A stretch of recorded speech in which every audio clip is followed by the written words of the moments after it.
Hello friends, welcome back to this week's episode of Trending and Tasty, where we're talking mushrooms. With the rise of vegetarianism and veganism, mushrooms are the perfect replacement for any type of meat in your diet. They're packed full of protein, fiber, antioxidants, and lectin proteins, which are great for cancer fighting. We have 8 different varieties we're covering today: Creminis, buttons, Shiitakes, Portobellas, Enokis, Maitakes, Beech, and Oyster mushrooms. So let's get started. I'm making 5 delicious recipes for you today with all 8 of these mushrooms. The first is a Shiitake and Enoki mushroom ramen. The second is a Beech and Cremini mushroom topping for any type of meat. The third is a Portobella mushroom burger. The fourth is a Maitake mushroom steak with cauliflower risotto, perfect for keto diet. And the fifth and final is oyster mushroom and button mushroom pasta with mascarpone and parmigiana. So the first recipe we're making is that miso mushroom ramen. When you prepare shiitake mushrooms, you're going to want to twist that stem off.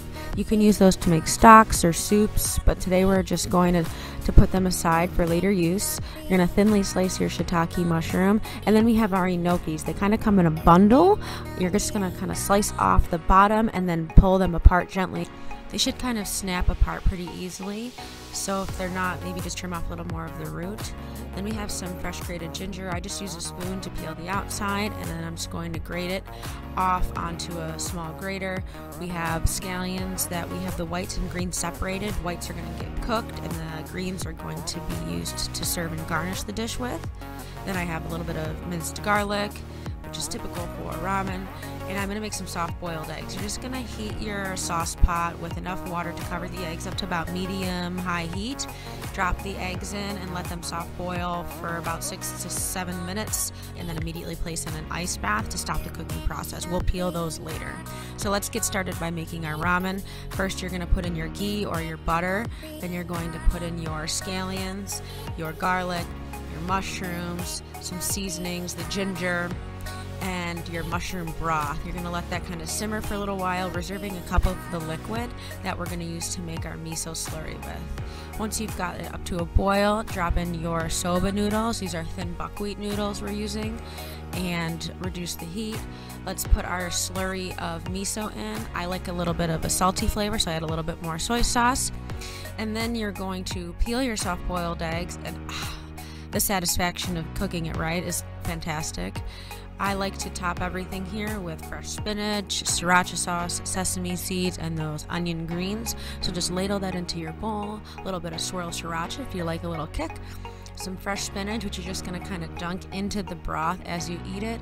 Soft-boiled egg, sesame seeds, and your scallion greens. Voila! Delicious, quick, easy, 2-mushroom miso ramen. Fantastic. For the second recipe, I'm making one of my go-tos to really enhance the flavor of a dish.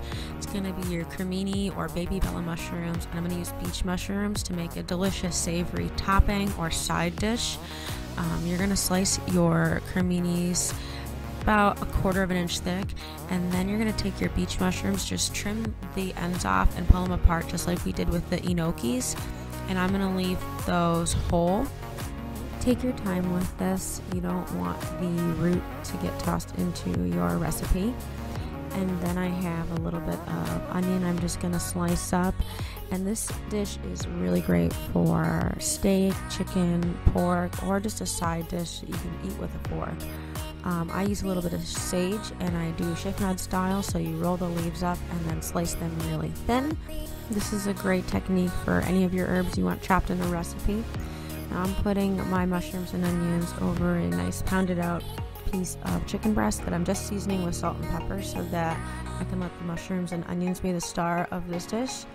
We're going to saute your onions first. I like to get just a little bit of a color on these onions. I think they take a little bit longer to cook than the mushrooms. So give that a few minutes, season with salt, pepper, and I like a pinch of crushed red pepper as well. Then we're going to dump in our mushrooms. Make sure to toss to coat to let the oil kind of evenly absorb. And you're just going to let this saute and cook until the mushrooms are tender and brown. Same thing with the onions. Now, if you are just making the mushrooms and onions and no meat, you can leave it in the pan and continue to deglazing. But if you are going to serve this on top of something, I would reserve the mushrooms and onions for later, put the chicken in the pan and saute that so that you can get all those delicious brown bits from the chicken that is cooked into your mushroom and onion sauce. I do a little red wine, a little chicken stock, and you'll notice that the brown bits from the bottom of the pan start to come up as the mixture boils. That process is called deglazing the pan, and it imparts so much flavor into your mushroom and onion mixture. So I'm going to return those back to the pan, toss them a little bit to coat. Now I'm just going to add a tiny little knob of butter just to kind of bring everything together. You can season again if you need to. And then I'm just going to add my chopped sage, which is going to add a little bit of fresh, bright, kind of enhance that earthy, warm umami flavor. Spoon that right over your chicken. I can't get enough of this stuff, so I keep adding more and more. But it's just delicious. It's a great addition to any dish that you have, or if you're vegetarian, you can just eat it on the side with a fork. And then let me just enjoy the fact that my first official cross-section of the day was a success. The third recipe is going to be the well-known Portobello mushroom burger. This has been a staple for vegetarian eaters for a long time, but I'm going to show you how to do it the best way. So I'm going to mix some olive oil, balsamic vinegar, garlic powder, onion powder, dried basil and oregano, a little bit of salt and pepper, and that's going to be your marinade. I like to pour that directly onto the gills of the Portobello. It tends to absorb all the flavor in there, so you're just going to want to rub it in there. And you can coat the top a little bit too, but the inside's the most important. Next, I'm going to make the garlic aioli for the burger. Some mayonnaise, extra virgin olive oil, a little bit of lemon juice, Dijon mustard, fresh garlic, salt, and pepper. This is delicious, and it is the perfect addition to the flavors that we have going on today. I'm going to toast my brioche buns first. If you are keto, just omit the bun or use a bun substitute, whatever your heart desires. I'm just going to toast those in a dry pan real quick, and then we're going to cook the Portobello mushroom.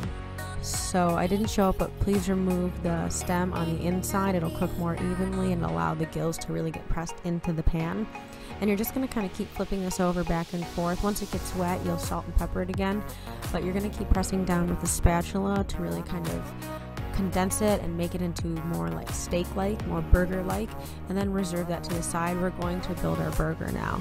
So for the burger, I have my toasted brioche bun, the garlic aioli we made earlier, fresh baby spinach, roasted red peppers. I brought them right out of a jar, so they're large whole ones, sliced red onion, and I like mozzarella cheese, the ones for slicing, not the fresh mozzarella.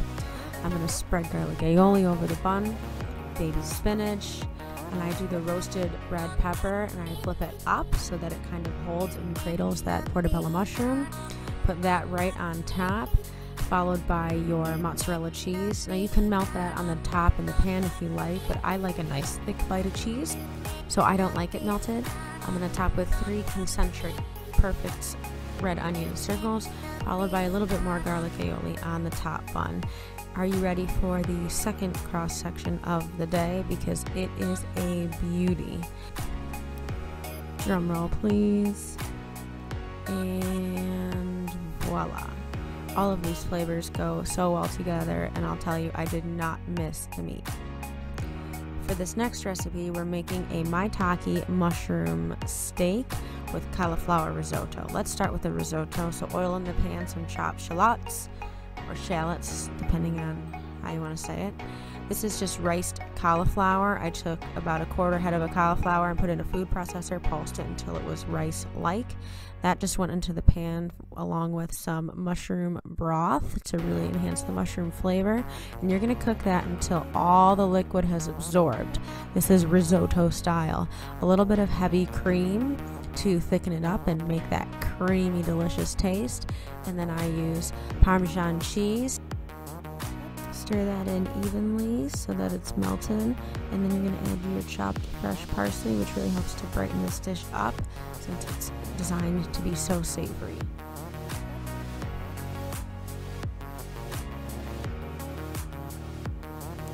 We're going to reserve this and set it aside because it's time to cook the Maitake mushroom.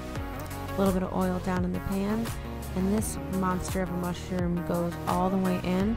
I just kind of trimmed off the bottom just a little bit, the root of it, and we're just going to spend about 10 minutes flipping and pressing this thing down, similar to the way that we cooked the portobello mushroom. Once it gets wet and you notice that oil has seeped into all the little pores, you can salt and pepper it. We see how much it has reduced in size.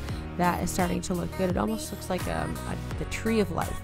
And then we're just going to add some fresh minced garlic for a little extra flavor, and that is going to go right on top of our risotto. I was really impressed with this risotto recipe. I did not miss the rice or the grain at all. So I scooped that right onto the plate and topped that with the mushroom, a little bit more fresh shredded Parmesan cheese and parsley, and boom, you have a delicious dish. Please take note of how artfully I attempted to garnish the plate with the Parmesan and parsley, because I'm quite proud of it. Okay, it's time for our fifth and final recipe of the week. This is a button mushroom similar to the Cremini mushrooms or the baby bellas. It just doesn't have as deep or earthy of a flavor. It's super versatile and mild. I'm also going to be using some oyster mushrooms. Now there's all different kinds, but these ones I just trimmed similar to the Maitake mushroom and then pulled apart similar to the Enoki and the Beech mushrooms, but I'm going to coarsely chop these because they're quite different in size. Then I have some shallots that I'm just going to thinly slice, and some fresh shaved Parmigiano Reggiano cheese. I don't have like a shaver, so I just used my knife and kind of turned the block around, thinly shaving it. Then I have this magically delicious, wonderful prosciutto that I rolled kind of chiffonade style like I do with the herbs, and sliced so that when it hits the pan, only the outside gets a little bit crispy while the inside stays nice and tender and savory and delicious. Now the shallots go right in the pan first, followed by all of your mushrooms. You're going to toss that to coat and season with salt and pepper. After that, I like to add the garlic and then the prosciutto, because I don't want it to overcook. It's already a cured meat, so you don't want to turn it into like crispy bacon. That's not what it's for. You're just going to get all that nice and brown and delicious, and then we're going to start building the pasta. So the cooked fettuccine goes in. I reserved a little bit of the pasta cooking water to help make the sauce of this dish. We're going to put a little bit of that in, and then our mascarpone cheese and our ricotta cheese is going to be what makes this super rich and creamy and dreamy. I have fresh chopped sage, and that's all going to get tossed. Tongs are the best utensil here. It tends to separate some of that noodles that gets bunched together when you're done cooking. Some of our Parmesan goes in, and then I do like a little bit of lemon zest or lemon juice. I tried to zest my lemon, but it didn't work, so I just squeezed a little bit of a half a lemon onto it. And now we're gonna plate. Watch as I really try to make this a beautiful work of art.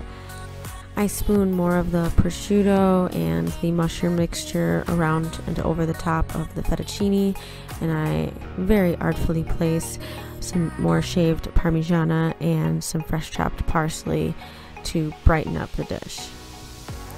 This was really worth the carbs.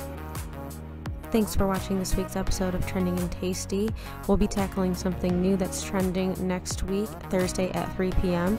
For the full recipes for everything we made today in this video, you can find everything at trendingandtasty.com. Please don't forget to subscribe to my YouTube channel, and I'll see you next week.